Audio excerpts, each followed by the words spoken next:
તમારે તમારી મનગમતી સ્પાઇસી વાનગીઓ, તીખા શાક વગેરે લેવું છે, ખાવું છે, પરંતુ આ જીભ ઉપર રહેલા અને મોઢામાં રહેલા ચાંદા તમને અસહ્ય દુખાવો આપે છે.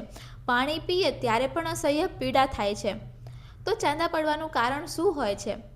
એક વાત કરીએ તો આપણું જે મોઢું છે એ આપણા પેટનો અરીસો છે. એટલા માટે આપણું જ્યારે પાચન તંત્ર બગડે છે ત્યારે આપણા શરીરમાં ગરમી વધે છે અને એ ગરમી પછી મોઢામાં ચાંદીના સ્વરૂપે બહાર આવે છે. હવે આના બીજા કારણોની વાત કરીએ તો જો તમારા શરીરમાં વિટામિન B12ની ખામી હોય તો પણ તમને મોઢામાં વારંવાર ચાંદા પડી શકે છે. તો હવે આના ઉપાયમાં શું કરી શકીએ?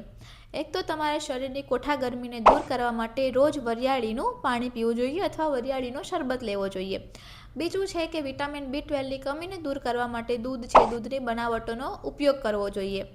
અને ત્રીજું છે કે ચાંદા ઉપર તમારે ચપટી હળદર અને મધ મિક્સ કરીને એની પેસ્ટ બનાવીને ચાંદા પર લગાવવાની છે. જેનાથી શું થાય છે કે હળદર છે એન્ટિસેપ્ટિકનું કામ કરશે, એટલે ત્યાં રહેલા બધા જ બેક્ટેરિયાનો વિનાશ થશે. અને બીજું એ છે કે હની જે મધ છે એ તમારા ચાંદામાં જે ઘા પડેલા છે એને મોઇશ્ચરાઇઝ કરશે અને ધીરે ધીરે ચાંદામાં દુખાવો અને બળતરા ઓછી થશે અને ચાંદા ધીરે ધીરે મટવા લાગશે. તો જો આ માહિતી ગમી હોય તો વિડીયોને લાઇક એન્ડ શેર કરો અને અમારી ચેનલને સબસ્ક્રાઈબ કરો. Thank you.